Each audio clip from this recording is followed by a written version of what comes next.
సౌరమండలపు పనితీరు మానవ వ్యవస్థ పనితీరుపై సహజంగానే ప్రభావం చూపుతుంది. అది మిమ్మల్ని అస్థిరపరచగలదు, పక్కదారి పట్టించగలదు, మీ ప్రాణాలను కూడా తీయగలదు. లేదు, గ్రహాలను సాకుగా వాడుకోవడం మొదలుపెట్టకండి. కాలమే ఈ మొత్తం విశ్వాన్ని పట్టి ఉంచేది. గురుత్వాకర్షణ శక్తి కూడా కాలం నుంచి పుట్టిందే. సరే, ఇది మీకు కాస్త అతిగా అనిపిస్తే, మిగతా ప్రపంచమంతా భూమి బల్లపరుపుగా ఉందని అనుకుంటున్నప్పుడే వాళ్ళు ఇవన్నీ తెలుసుకున్నారు, టెలిస్కోప్ కూడా లేకుండానే. మనం ఒక క్యాలెండర్ను రూపొందించాము. అది కేవలం రోజులను లెక్కించడమే కాదు, విశ్వ జ్యామితిని సైతం పట్టి చూపుతుంది. మీరు గనక అవసరమైన సాధన చేసి మీ గ్రహణ శక్తిని పెంచుకుంటే మీకే తెలుస్తుంది. నేను విషువత్తుకు నమస్కరిస్తాను, ఎందుకంటే నా జీవితం అనగలిగితే గనక ఆ రోజు ఆవిరైపోయింది. నేను విషువత్తు సంతానాన్ని.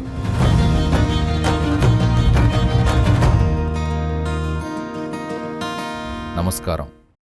360కి స్వాగతం. సరే, మనం కాలం అని పిలిచే దాని గురించి చూద్దాం. మరింత ఖచ్చితంగా చెప్పాలంటే,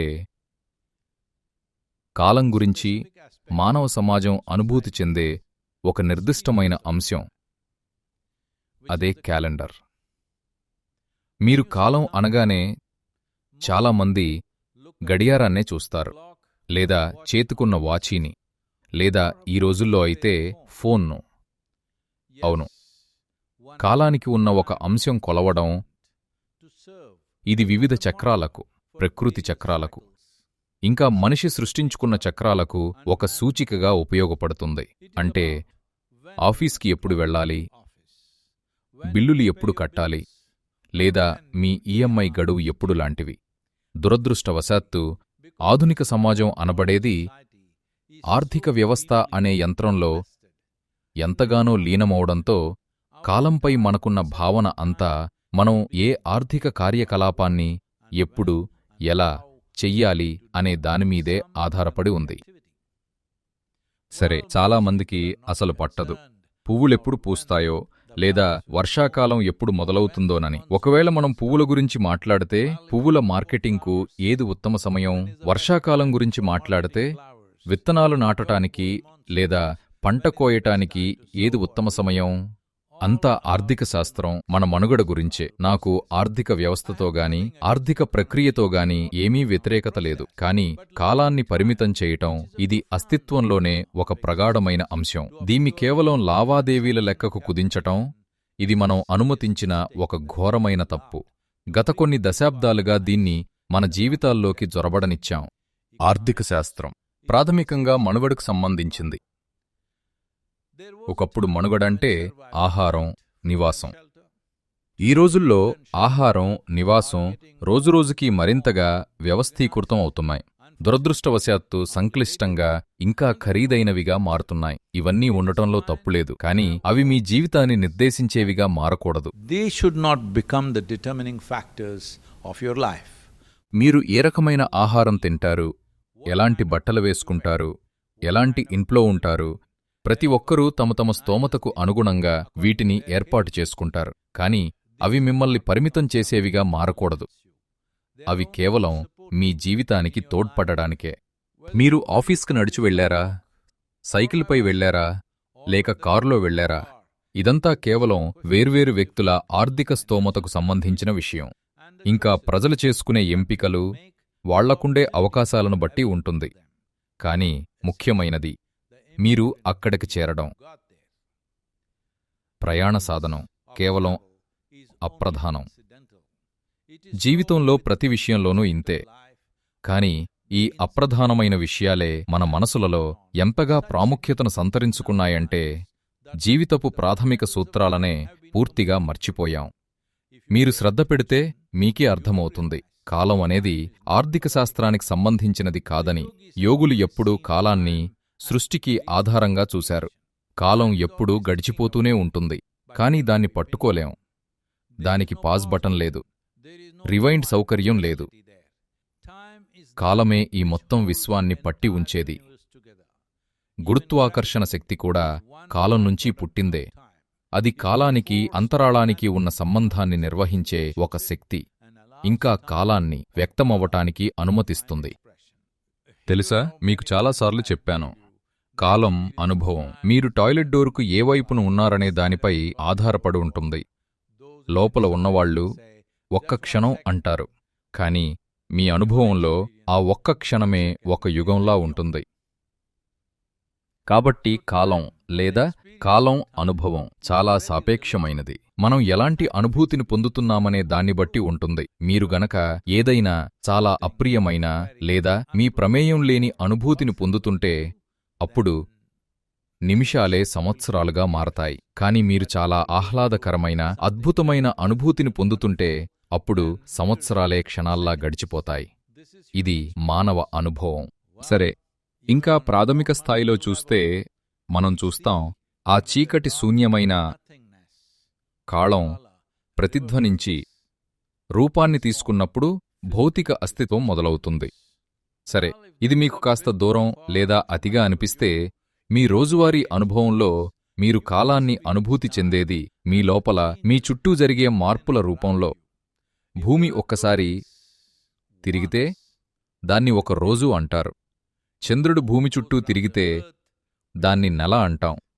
భూమి సూర్యుని చుట్టూ తిరిగితే దాన్ని సంవత్సరం అంటాం.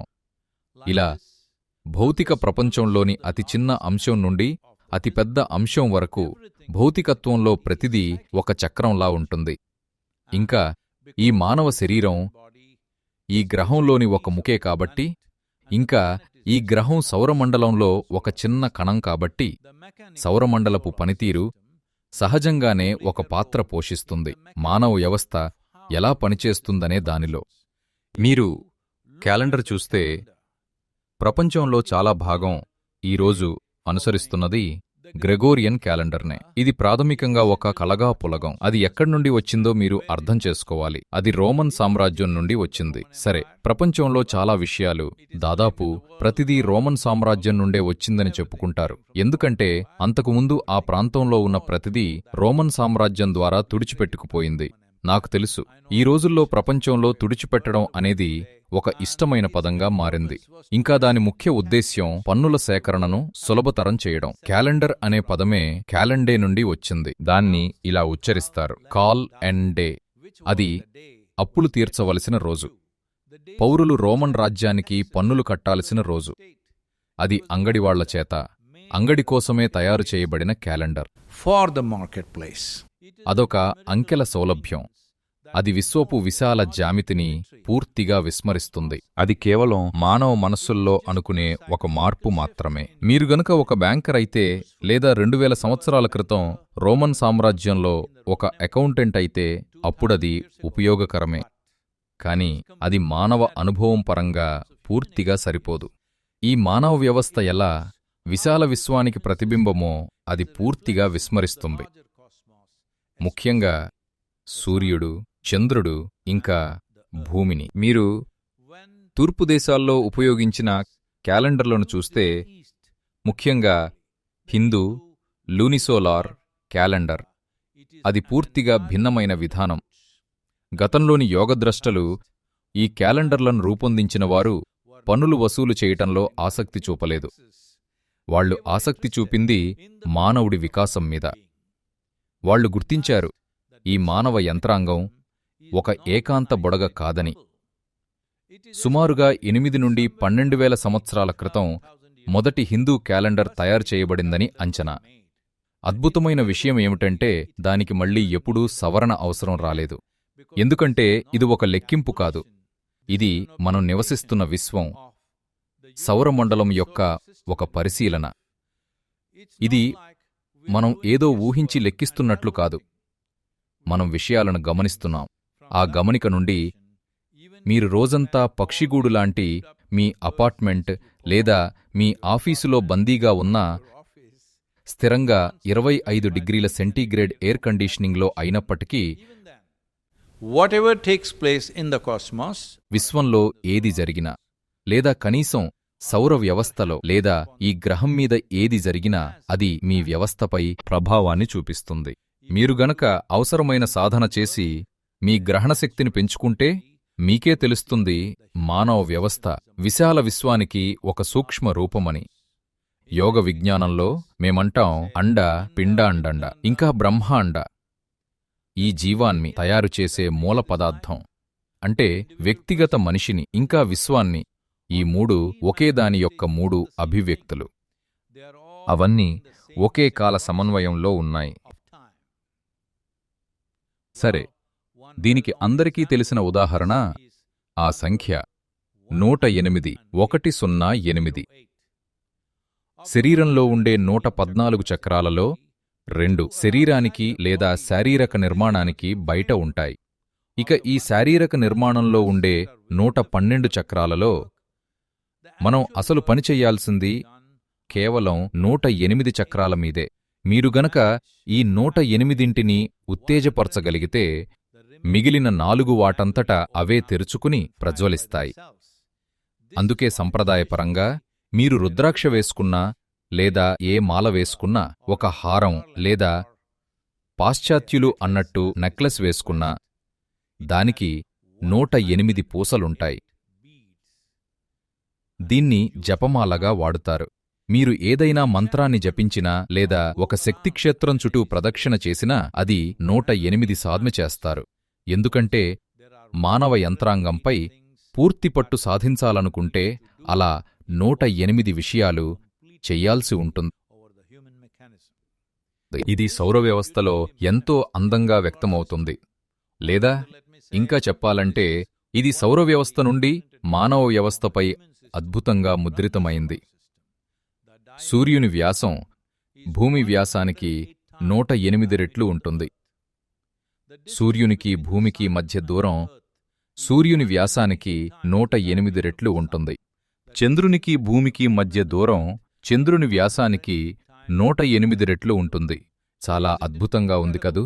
మన చుట్టూ ఉన్న సృష్టిలోని ఈ గణితం మనం అన్వేషించజూస్తున్న ఈ అంతరిక్షంలోనే కాదు, మానవ వ్యవస్థలో కూడా వ్యక్తమైంది. has manifested itself in the human system. అంటే ఈ వ్యవస్థపై మీరు తగినంత శ్రద్ధ పెడితే సౌరవ్యవస్థ యొక్క మొత్తం జ్యామితి ఇంకా గణితం మనకోసం ఇక్కడే ఉంది. ఇదంతా భారతీయ యోగులు, మార్మికులు గెలీలియో పుట్టకముందే కనుగొన్నారు. మిగతా ప్రపంచమంతా ఇంకా భూమి బల్లపరుపుగా ఉందని అనుకుంటున్నప్పుడే వీళ్ళు భూమికి చంద్రునికి, భూమికి సూర్యునికి మధ్య దూరాలెంతో, చంద్రుని భ్రమణాలకి ఈ గ్రహ భ్రమణాలకి మధ్య సంబంధమేమిటో, అదంతా ఎలా పనిచేస్తుందో ఖచ్చితంగా లెక్కించారు. ఇంకా అత్యంత అద్భుతమైన విషయం ఏంటంటే ఆధునిక విజ్ఞాన శాస్త్రంలో ఇది 20వ శతాబ్దంలోనే జరిగిందని నేననుకుంటున్నాను. గ్రహం యొక్క భ్రమణంలో ఒక ప్రిసిషన్ ఉందని మనం గ్రహించాం. ఈ ప్రెసిషన్ గురించి మనం కాసేపట్లో మళ్ళీ మాట్లాడుకుందాం. Because we recognized మనం ఇలాంటి వివిధ అంశాలను గుర్తించాం కాబట్టి ఈ నాగరికతలో మనం కేవలం రోజులను లెక్కించే క్యాలెండర్నే కాదు, విశ్వ జ్యామితిని ఇంకా మన శ్రేయస్సు కోసం ఈ జ్యామితితో మనల్ని మనం ఎలా సమన్వయం చేసుకోవాలో తెలిపేదాన్ని రూపొందించాం. సరే, 9 సంప్రదాయ గ్రహాలు అంటే మనపై లేదా ఈ గ్రహంపై ఉండే ప్రభావాలలో హిందూ క్యాలెండర్లో రాహు కేతువులను కూడా గుర్తించారు. రాహు కేతువులను కూడా గుర్తించారు. అవి భౌతిక గ్రహాలు లేదా ఉపగ్రహాలు కావు. అవి చంద్రుడు సూర్యుని కక్ష్యలు ఖండించుకునే బిందువులు. అవి చంద్రునిలో కొంత భాగాన్ని లేదా సూర్యునిలో కొంత భాగాన్ని కప్పివేస్తాయి. లేదా మరో మాటలో చెప్పాలంటే అవి పాక్షిక లేదా సంపూర్ణ గ్రహణానికి కారణమవుతాయి. భూమి చుట్టూ తిరిగే క్రమంలో చంద్రుని ఉత్తర దక్షిణ కక్ష్యా బిందువులు ఒక నిర్దిష్ట స్థితిలో ఉండటం వల్ల కాబట్టి రాహువు ఉన్నాడు. అందుకే ప్రతిరోజూ రాహుకాలం ఉంటుంది. కాబట్టి చాలామంది దీని గురించి చాలా విధిరాతగా భావిస్తారు. ఇప్పుడు రాహుకాలం నడుస్తోంది కాబట్టి నేను ఏ పనీ చెయ్యను అని. ఇది దాని గురించి కాదు. మీరు చేసే ప్రతిదానికి లేదా మీరు చెయ్యను ప్రతిదానికి గ్రహాలనో లేదా నక్షత్రాలనో నిందించడం గురించి కాదు. మీ జీవితంలో తప్పుగా జరుగుతున్నది గ్రహస్థానాల వల్ల కాదు. ఈ విశ్వంలో జరుగుతున్న ప్రతిదానికి ప్రతిస్పందించే మీ సామర్థ్యాన్ని పెంచుకోవడం గురించే ఇది. మీకు దాని గురించి తెలిస్తేనే దానికి మీరు ప్రతిస్పందించగలరు. మీరు ప్రతిస్పందిస్తేనే ప్రతిక్రియించడం కాదు, ప్రతిస్పందిస్తే అప్పుడు మీరు చూడగలరు ఒకరి జీవితంలో ఏ పరిస్థితులు ఎదురైనా వాటిని ఉత్తమంగా ఎలా ఎదుర్కోవాలో. మీరు అకస్మాత్తుగా సూర్యుని చుట్టూ తిరుగుతున్న భూమిని మరోవైపు వెళ్లేలా చేయలేరు, కాని ఈ విశ్వ పరిస్థితిని ఎలా అధిగమించాలో మీరు చూడవచ్చు. ఈ విశ్వం ఒక ఊహకందని సంక్లిష్టమైన యంత్రాంగం. మిమ్మల్ని మీరు ఈ యంత్రాంగంతో సమన్వయం అయ్యేలా చేసుకోగలిగితే అది మీకోసం పనిచేస్తుంది. మీ జీవితం ఒక నృత్యం అవుతుంది. మీరు మిమ్మల్ని సమలేఖనం చేసుకోకపోతే అది మీకు వ్యతిరేకంగా పనిచేస్తుంది, లేదా కాలచక్రాలే మిమ్మల్ని నలిపేస్తాయి. విశ్వం మీకు అనుకూలంగా పనిచేయాలని కోరుకుంటున్నారా? మీకు వ్యతిరేకంగానా? సరే, విశ్వం మీకు అనుకూలంగా గాని వ్యతిరేకంగా గాని పనిచేయదు. అది పనిచేసే విధంగా పనిచేస్తూనే ఉంటుంది. సృష్టితో లయలోకి రావాల్సింది మీరే. మీరు సృష్టితో లయలోకి వస్తే మీరు యోగాలో ఉన్నారని అంటాం. మిమ్మల్ని మీరు జోడించుకున్నారు. యోగా అనే పదం యోక్ అనే పదం నుండి వచ్చింది. మీరు మిమ్మల్ని సృష్టికి, ఇంకా వీలైతే సృష్టి మూలానికి జోడించుకున్నారు. There are many layers to the Hindu calendar.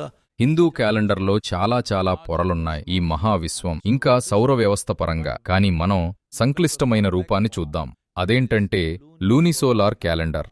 ఇది ప్రాథమికంగా సూర్యుడు, చంద్రుడు, ఇంకా భూమి కదలికలకు సంబంధించినది. ఉపఖండంలోని వివిధ ప్రాంతాలు ఈ క్యాలెండర్ యొక్క కొద్దిగా భిన్నమైన రూపాలను అనుసరిస్తాయి. తమిళ ప్రజలు పూర్తిగా సౌరమాన క్యాలెండర్ను అనుసరిస్తారు. దేశంలోని ఇతర ప్రాంతాలు ఎక్కువగా సంక్లిష్టమైన లూనిసోలార్ క్యాలెండర్ను అనుసరిస్తాయి. చాంద్రమాన క్యాలెండర్ చంద్రుని దశల ప్రకారం నడుస్తుంది. సౌరమాన క్యాలెండర్ ఈ గ్రహంతో సూర్యుని సంబంధాన్ని పరిగణనలోకి తీసుకుంటుంది. లూనిసోలార్ క్యాలెండర్ చాంద్రమాన, సౌరమాన చక్రాల సంక్లిష్టమైన మిశ్రమం.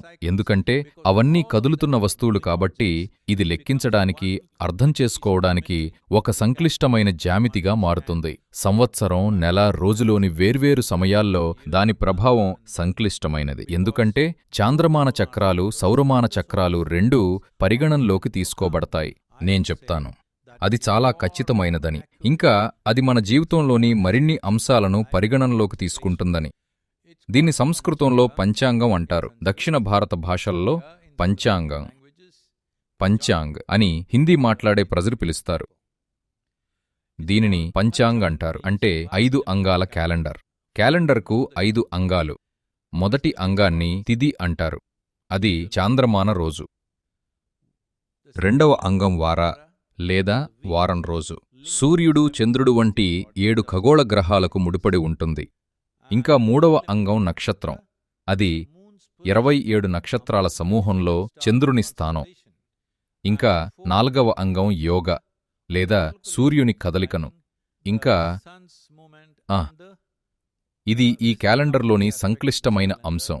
ఈ గ్రహంతో సంబంధితంగా సూర్యచంద్రుల కదలిక. ఇంకా కరణ. 5వ అంగం కరణ, ప్రత్యేక శుభ సమయాలు. అప్పుడు ఒకరు తమ జీవితంలో తమ విభిన్న కర్మలను ఒక నిర్దిష్ట సమయంలో ఉత్తమ ఫలితాల కోసం చెయ్యవచ్చు, లేదా మనల్ని మనం సాధ్యమైనంత ఉత్తమమైన చర్యకు శక్తివంతం చేసుకోవటానికి. తీరప్రాంత రాష్ట్రాలలో నెల సాధారణంగా అమావాస్య లేదా కొత్త చంద్రుని రోజుతో మొదలవుతుంది. ఉపఖండంలోని ఇతర ప్రాంతాలలో వారు పౌర్ణమితో నెలను ప్రారంభిస్తారు, లేదా పున్నమి రోజుతో. దురదృష్టవశాత్తు బ్రిటీషర్లు వచ్చినప్పుడు వారు ఇవన్నీ పక్కన పెట్టి గ్రెగోరియన్ క్యాలెండర్ను తీసుకొచ్చారు. ఆధునిక క్యాలెండర్ అని పిలువబడేది. అది ప్రాథమికంగా ఒక సంఖ్యా వ్యవస్థ. నేను దీనిని సంఖ్యా వ్యవస్థ అని పిలుస్తున్నాను, ఎందుకంటే ప్రతిదీ ముందే నిర్ణయించబడి ఉంటుంది. కాబట్టి గణిత సామర్థ్యాలు బొత్తిగా లేనివారికి లెక్కించడం సులభం. కాని ఒక క్యాలెండర్ ఈ గ్రహానికి సంబంధించిన ఖగోళ కదలికలతో సంబంధం కలిగి ఉండాలి. గ్రెగోరియన్ క్యాలెండర్లో అవేమీ లేవని కాదు, కాని అది కేవలం చిన్నపాటి పద్ధతిలో మాత్రమే ఉంది. ఇంకా అది మిమ్మల్ని జాగరూకులను చెయ్యదు. మనం ఉన్న వ్యవస్థలో ఈరోజు ఏమి జరుగుతుందో దానిలో పౌర్ణమి లేదా అమావాస్య గురించి ప్రస్తావనే లేదు. ఇది మానవ శరీరధర్మశాస్త్రం ఇంకా మనస్తత్వశాస్త్రం రెండింటిపైన గణనీయమైన ప్రభావాన్ని చూపుతుంది. ఇంకా మన చుట్టూ ఉన్న ప్రపంచంలో జరుగుతున్న అనేక ఇతర విషయాలపై కూడా ఆటుపోట్లతో సహా. వాళ్లేమో ఆదివారాన్ని సెలవుగా పెట్టారు. ఆ రోజు జీవపరంగా మీకు ఏ ఔచిత్యం లేనిది. ఈ నాగరికతలో నెలవారీ సెలవులు ఇలా ఉండేవి. ప్రతి పౌర్ణమికి 3 రోజులు సెలవు.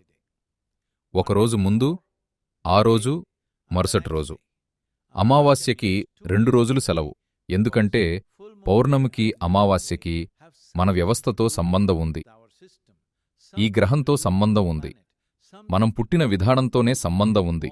ఈరోజు మనం భౌతికంగా ఇక్కడ ఉన్నామంటే అది కేవలం మన తల్లుల శరీరాలు చంద్రుడి గమనంతో లయబద్ధంగా ఉండటం వల్లే, లేదంటే మనం ఇక్కడ ఉండేవాళ్లం కాదు. కాబట్టి ఈ క్యాలెండర్లో మనం వసంత విషువత్తుని ఒక ముఖ్యమైన ఘట్టంగా తీసుకున్నాం.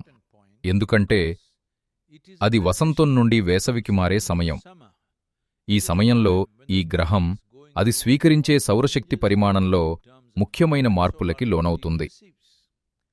ఈ గ్రహం మీద ఉన్న జీవమంతా సౌరశక్తితో నడిచేదే. ఉత్తరార్ధగోళంలో ఉన్న జీవమంతా వేసవికాలంలో దీనికి ప్రతిస్పందిస్తుంది.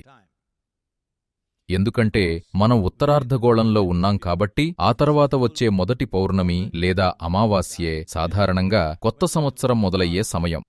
అందుకే మనకి దక్షిణాన ఉగాది, గుడిపడ్వా, వైశాఖి, ఇంకా దేశంలోని వివిధ ప్రాంతాలలో ఈ రోజుకు గుర్తుగా మరెన్నో పండుగలున్నాయి. అదే వసంత విషువత్తు. తర్వాత వచ్చే మొదటి అమావాస్య లేదా పౌర్ణమి రోజు. ఇప్పుడు ప్రెసిషన్ విషయానికొస్తే మీకు ప్రెసిషన్ అంటే ఏంటో తెలుసా? సరే, ఉదాహరణకి ఈ గ్రహం ఇలా కొద్దిగా వంగి తిరుగుతూ ఉంటే అది ఈ విధంగా తిరుగుతోంది, ఇంకా ఈ వైపు కూడా వెళ్తోంది. అలా వెళ్లే కొద్దీ దాని అక్షం ఒక ప్రెసిషన్కి లోనవుతుంది. ఈ గ్రహం అక్షం ఒక కోణంలో వంగి ఉంటుంది కాబట్టి ప్రెసిషన్ ఏర్పడుతుంది. లేదా ప్రాథమికంగా అది ఈ విధంగా కదులుతోంది. దీన్ని పూర్తి చేయడానికి కొంత సమయం పడుతుంది. కానీ ఈ ప్రెసిషన్ క్యాలెండర్ తయారుచేసే మొత్తం లెక్కింపుని చాలా చాలా సంక్లిష్టమైన వ్యవహారంగా మార్చేస్తుంది. హిందూ క్యాలెండర్లో లేదా లూనిసోలార్ క్యాలెండర్లో దీన్ని పరిగణనలోకి తీసుకున్నారు. కాబట్టి ఇలా ఒక అక్షం బయటికి ఉంటే అది ఈ విధంగా వెళుతూ ఉండేది. చారిత్రాత్మకంగా చూస్తే సూర్యుడు మేషరాశిలోకి ప్రవేశించినప్పుడు, which is called as Mesha in Sanskrit language or Sanskritam. అదే విషువత్తుగా ఉండాలి.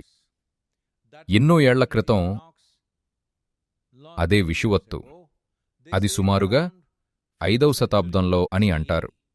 కాని ఈ రోజుకది సుమారు 24 రోజులు తేడా వచ్చింది. ఇది జరిగింది ఆ ప్రెసిషన్ వల్ల. సూర్యుడు, చంద్రుడు ఇంకా భూమి మధ్య ఉన్న జామితి కాలక్రమేణా మారుతూ ఉండటం వల్ల అది మారుతూనే ఉంటుంది. ప్రాథమికంగా ఈరోజు మీరు వసంత విషువత్తునాడు సూర్యాస్తమయం తర్వాత ఆకాశంలోకి చూస్తే నిజానికి ఓ 1000 ఏళ్ల క్రితం కనిపించిన ఆకాశ భాగానికి బదులు ఇప్పుడు వేరే భాగాన్ని చూస్తున్నారు. ఇవన్నీ వాళ్లకి టెలిస్కోప్ కూడా లేకుండానే తెలుసు. విషువత్తు సమయంలో ఈ గ్రహం యొక్క అయస్కాంత కవచం అంటే మనందర్నీ సూర్యుడి నుండి వెలువడే అధిక శక్తి ప్లాస్మా నుండి రక్షించేది. సోలార్ ఫ్లేర్స్, సౌర తుఫానుల వంటి వాటి నుండి ఈ సమయంలో ఆ కవచం రక్షణ బలహీనపడుతుంది. ఎందుకంటే భూమి అయస్కాంత క్షేత్రం సూర్యుడి అయస్కాంత క్షేత్రంతో ఒకే రేఖలోకి వస్తుంది. ముఖ్యంగా 23 నుండి 33 డిగ్రీల అక్షాంశం మధ్య ఈ ప్రభావం అత్యధికంగా ఉంటుంది. భారతదేశం పాక్షికంగా ఈ అక్షాంశంలో ఉంది. యూరప్, చైనా ఇంకా యునైటెడ్ స్టేట్స్లోని కొన్ని భాగాలు ఆ అక్షాంశంలో ఉన్నాయి. అంటే భూమి అయస్కాంత క్షేత్రం ఆటంకాలకు గురవుతుంది. మరోలా చెప్పాలంటే సూర్యుని ప్లాస్మా లేదా సూర్యశక్తిచే తీవ్రంగా ప్రభావితమవుతుంది. కాబట్టి ఇది గమనించాల్సిన విషయం. 23 నుండి 33 డిగ్రీల మధ్య ఉన్న ఈ ప్రాంతంలోనే ఈ గ్రహం మీద అత్యధిక అభివృద్ధి జరిగింది. ఎందుకంటే సూర్యశక్తి ఇక్కడ అత్యధిక స్థాయిలో ఉంటుంది. సౌరశక్తి మనందరికీ, ఈ గ్రహం మీద ఉన్న జీవరాశులన్నిటికీ ప్రాథమిక శక్తి వనరు. కాబట్టి సహజంగానే ఈ ప్రాంతంలో నివసించే జనాభా వృద్ధి చెందుతుంది. ఎందుకంటే విపరీతమైన ఉష్ణోగ్రతలు లేకుండా గరిష్ట స్థాయిలో సౌరశక్తి ఈ అక్షాంశాల బ్యాండ్లోనే లభిస్తుంది. దక్షిణ భారతదేశం అయస్కాంత భూమధ్యరేఖకు సరిగ్గా దగ్గరగా ఉంటుంది. అక్కడ వాతావరణంలో చాలా ఎత్తులో తీక్షణమైన విద్యుత్ ప్రవాహపు పట్టీ ఉంటుంది. విషువత్తు సమయంలో అయస్కాంత క్షేత్రం గనక చెదిరిపోతే ఈ కరెంట్ బ్యాండ్ చాలా విద్యుత్ ఛార్జును సృష్టించగలదు. అయితే మీరు ఈ ఛార్జిని ఒక ఆటంకంగానైనా లేదా ఒక సాధికారతగానైనా చూడవచ్చు. నేను విషువత్తుకి నమస్కరిస్తున్నాను, ఎందుకంటే నన్ను రూపుదిద్దింది ఈ విషువత్తే. నా జీవితం, దాన్ని నా జీవితం అని పిలవగలిగితే, ఎందుకంటే నేను అంతకుముందు ఉన్నదంతా 1982 శరత్కాల విషువత్తుకు ముందు, దానికి ముందు నేను ఎవరైతే ఉన్నానో నేను ఆ రోజు ఆవిరైపోయాను. ఇంకా నేను విషువత్తు యొక్క సంతానం కాబట్టి నేను దీని ప్రాముఖ్యతను ఇంతకంటే చెప్పలేను. నా విషయంలో అంతా విషువత్తు చుట్టూనే తిరుగుతుంది. మీరు అర్థం చేసుకోవాలి, మీ శరీరంలోని ప్రతి ముఖ్యమైన పని ప్రాథమికంగా విద్యుత్తు ప్రవాహం లేదా విద్యుత్తు ఛార్జుతో నడుస్తుంది. మీ గుండె కొట్టుకోవడం నుండి మీ మెదడులో ఒక ఆలోచన పుట్టడం వరకు అదంతా ఛార్జ్ చేయబడిన అయాన్ల కదలిక వల్లే నియంత్రించబడుతుంది. కాల్షియం, సోడియం, పొటాషియం ఇంకా మెగ్నీషియం మీ కణాల గుండా కదులుతాయి. అయాన్లు కొంత విద్యుత్తు ఛార్జు ఉన్న అణువులు, కాబట్టి అవి మన చుట్టూ ఉన్న అయస్కాంత విద్యుత్తు క్షేత్రాల ద్వారా ప్రభావితం కాగలవు. కాబట్టి మీరు అయస్కాంత భూమధ్యరేఖ కింద ఉన్నా లేదా మీరు ఈ పరిధిలో ఉన్నా, అక్కడ కొన్ని ఋతువులలో మీపై అపారమైన ప్రభావం ఉంటుంది. మీ మెదళ్లు మెరుగ్గా పనిచేయగలవు, మీ గుండె మెరుగ్గా కొట్టుకోగలదు, మీలోని ప్రతిదీ మెరుగ్గా పనిచేయగలదు. అన్నిటికన్నా మించి అది మనిషికి సాధికారతనిస్తుంది. ఒకవేళ ఒకరు గ్రహణశక్తితో ఉంటే, సరైన పద్ధతిలో భూమి వాతావరణంలోని విద్యుత్ క్షేత్రాలు ఇంత విపరీతంగా హెచ్చుతగ్గులకు లోనవుతున్నప్పుడు మీ శరీరం ఒక సూక్ష్మ యాంటెనాలా పనిచేస్తుంది. ఈ మార్పులను, ఛార్జులను అందుకుంటుంది. ఇవి మన అస్తిత్వ క్షేత్రంలో జరుగుతున్నవి. మీ వ్యవస్థ దీనికి సన్నద్ధంగా లేకపోతే ఈ పర్యావరణ హెచ్చుతగ్గులు ఛార్జ్ చేయబడిన అయాన్లను మీ న్యూరాన్లలోకి అకాలంగా లీకయ్యేలా బలవంతం చేస్తాయి. మెదడు అతిగా ఉత్తేజితమవుతుంది. ప్రజలు దీనిని మైగ్రేన్లు, బ్రెయిన్ ఫ్యాగ్, చిరాకుగా ఇంకా వింతగా అనిపించటంగా అనుభవిస్తారు. లేదా మీరు దాన్ని సరైన పద్ధతిలో స్వీకరిస్తే అపారమైన సాధికారతను పొందవచ్చు. యోగ వ్యవస్థ ఒక జ్యామితి వ్యవస్థ. మీ జ్యామితిని సృష్టి యొక్క పెద్ద జ్యామితితో సమలేఖనంలోకి తేవడం. అలా చేస్తే ప్లాస్మా, సౌర ప్లాస్మా ఇంకా మన చుట్టూ ఉన్న విద్యుత్ ఛార్జుల ఈ సహజ పరిణామాలన్నీ జీవశక్తిని పెంచేవిగా మారతాయి. తెలుసా, ప్రజలు ఎప్పుడూ వాళ్ళు ఈరోజు సరైన మూడ్లో లేరని చెబుతుంటారు. కాదు, మీ వెర్రితనానికి ఈ గ్రహాన్ని ఒక సాకుగా ఉపయోగించడం మొదలుపెట్టకండి. నాకు తెలుసు, లూనసీ అనే పదం లూనార్ నుండి వచ్చింది. ప్రజలు చంద్రుణ్ణి నిందిస్తున్నారు. ఆ అందమైన చంద్రుడు మీ పిచ్చికి ఆధారమా? అలా ఉండనవసరం లేదు. అది ఒక సాధికారత. సాధికారతనతనిచ్చే శక్తిని ఎలా ఉపయోగించాలో మీకు తెలియకపోతే అది మిమ్మల్ని అస్థిరపరచగలదు. అది మిమ్మల్ని పక్కకు నెట్టేయగలదు. అది అనేక విధాలుగా మీ ప్రాణాన్ని కూడా తీయగలదు. అవును, బహుశా మీ మెదడు చుట్టూ లీకవుతున్న అయాన్ల వల్ల అతిగా ఉత్తేజితమవుతూ ఉండవచ్చు. కాని దాన్ని సరైన రీతిలో స్వీకరించడం, ఇంకా మిమ్మల్ని మీరు ఈ సృష్టిలో జీవించటానికి తగినట్లుగా తీర్చిదిద్దుకోవడం మీ బాధ్యతే. సృష్టిని మీకోసం మీరు అనుకున్న విధంగా మార్చుకోవడం కాదు. ఈ సృష్టిలో జీవించటానికి తగినట్లుగా మిమ్మల్ని మీరు మార్చుకోండి. అందరూ ఒకే స్థాయిలో ప్రభావితం కారు. నేను ఈ విషయాల గురించి ఎప్పుడూ పట్టించుకోను. సూర్యుడు లేదా చంద్రుడు ఎక్కడ ఉన్నా నేను పట్టించుకోను. నాలో ఏమీ జరగాలో నేనే నిర్ణయించుకునేలా నన్ను నేను ఉంచుకుంటాను. అది ప్రతి మానవుడికి ఉన్న ఒక అవకాశం. మీరు ఆ సౌర వ్యవస్థ అనే కుమ్మరి చక్రాన్ని అధిగమించవచ్చు, లేదా కనీసం దానిపై సవారీ చెయ్యవచ్చు. అందుకే ఈ గ్రహం మీద మిమ్మల్ని మాత్రమే ఒక బీయింగ్ అని పిలుస్తారు. అంటే ఎలా ఉండాలో మీకు ఎంపిక ఉంది. మీరు మానవ జంతువు కాదు. మీరు హ్యూమన్ బీయింగ్. అంటే శక్తులు ఏమైనప్పటికీ ఎలా ఉండాలో మీకు తెలుసు. అప్పుడే మిమ్మల్ని హ్యూమన్ బీయింగ్ అని పిలవగలం. లేకపోతే మీరు ఈ గ్రహం మీద ఉన్న ప్రతి ఇతర జీవి లాంటివారే. అవన్నీ ఈ కారకాలచే ప్రభావితమవుతాయి. కాని ఒక మానవుడు తన అంతర్గత అనుభూతిని తన ఆధీనంలోకి తీసుకునే సామర్థ్యం కలిగి ఉంటాడు. మీరు గనక మీ వ్యవస్థను సాధన ద్వారా సిద్ధం చేసుకుంటే అవే ఆటంకాలు టేకాఫ్ చేయడానికి ఒక రన్వే కాగలవు. ఇది ఒక హ్యాంగ్ గ్లైడర్ లేదా గ్లైడర్ లాంటిది. అది గాలికి ఎదురుగా ఉత్తమంగా ఎగురుతుంది. కాని మీకు ఈ గ్లైడర్ని ఎలా నడపాలో తెలియకపోతే అది కేవలం ఒక నిర్దిష్ట జామితీయ రూపం, మీరు తుడిచిపెట్టుకుపోతారు. కాని మీరు ఏమి చేస్తున్నారో మీకు తెలిస్తే మీరు పైకి ఎగరగలరు. అవును, ఎగరాలనే అభిరుచి నాకు 12 ఏళ్ల వయసులోనే పట్టుకుంది. నాకు 17 ఏళ్లు ఉన్నప్పుడు ముడి నమూనాలతో నిరంతరం ప్రయత్నించిన తర్వాత నేను నా స్వంతంగా ఒక హ్యాంగ్ గ్లైడర్ను నిర్మించగలిగాను. ఆ సమయంలో పాపులర్ మెకానిక్స్ మ్యాగజైన్లో ఉన్న ఒక మోడల్ ఆధారంగా.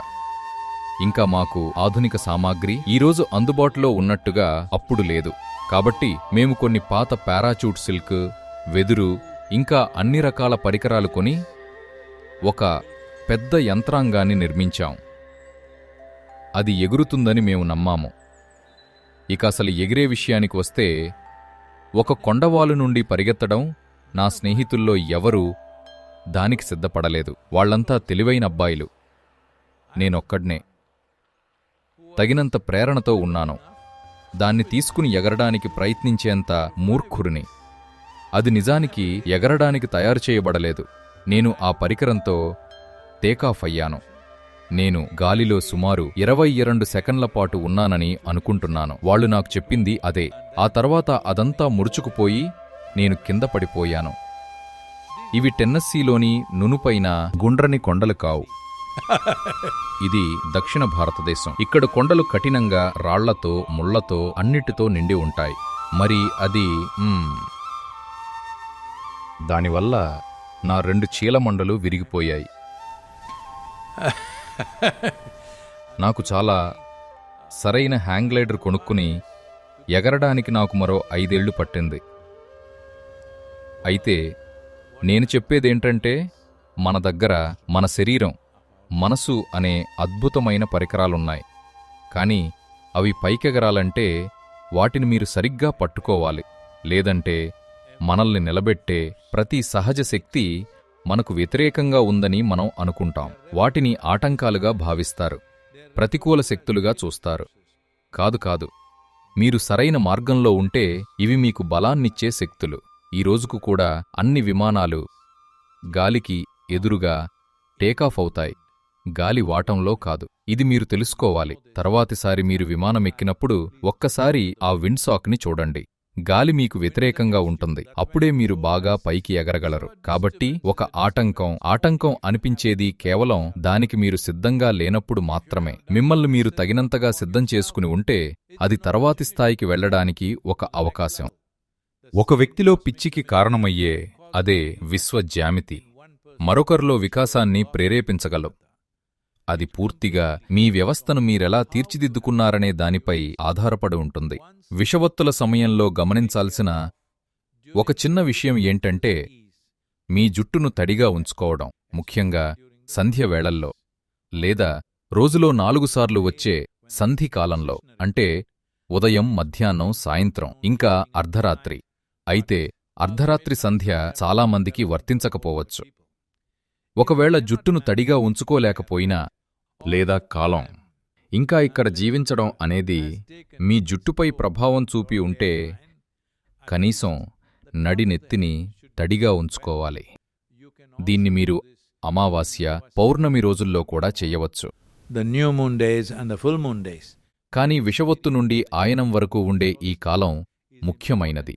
ఎందుకంటే ఈ సమయంలోనే సూర్యుని ప్రభావం గరిష్ట స్థాయిలో ఉంటుంది. కాబట్టి ఈ శక్తుల వల్ల మీ జీవితం మెరుగుపడాలంటే మీరు పాటించాల్సిన కొన్ని సులభమైన విషయాలు ఉన్నాయి. చాలా సులభంగా చెప్పాలంటే, దక్షిణ భారతదేశంలో ఓ 2 దశాబ్దాల క్రితం, 20-30 ఏళ్ల క్రితం బయట పనిచేసేవాళ్లను చూస్తే, ముఖ్యంగా రైతులు, కూలీలు, ఎండలో పనిచేసేవాళ్లు, ఈ సమయంలో పౌర్ణమి అంటే చైత్రమాసంలో వచ్చే పౌర్ణమి రోజు, తమిళంలో దీన్ని చిత్ర పౌర్ణమి అంటారు. ఈ రోజు నుండి వేసవి ఆయనం వచ్చే వరకు ఏ రైతు పొలంలోకి వెళ్లేవాడు కాదు. లేదా ఆ సమయంలో ఏ తమిళ వ్యక్తి బయటికి వెళ్ళేవాడు కాదు. ఆముదం నూనె, చాలా చిక్కగా ఉండే నూనె నెత్తిమీద రాసుకోకుండా. ఎందుకంటే నూనె మీ తలని రోజంతా తడిగా ఉంచే ఒక మార్గం. నీళ్లు పోస్తే 10 నిమిషాల్లో ఆవిరైపోతాయి. అందుకే వాళ్లు బయటికి వెళ్లే ముందు నూనె రాసుకునేవారు. ఇది ఒక సాధారణ దృశ్యం. రైతులు ఎప్పుడూ వాళ్ల నెత్తిమీద ఆముదం నూనె రాసుకునేవారు. ఇది కర్ణాటక దక్షిణ ప్రాంతాలలో కూడా చాలా ప్రబలంగా ఉంది.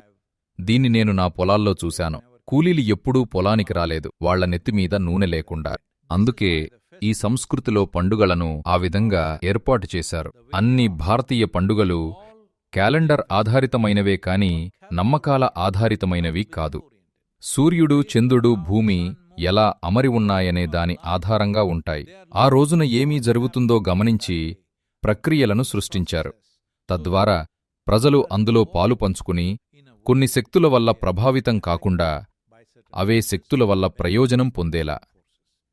ఎందుకంటే ప్రతి మనిషికి ఒకే విధమైన దృఢత్వం ఉండదు. వాళ్ళు సరైన పనులు చేయకపోతే ప్రభావితం కావచ్చు.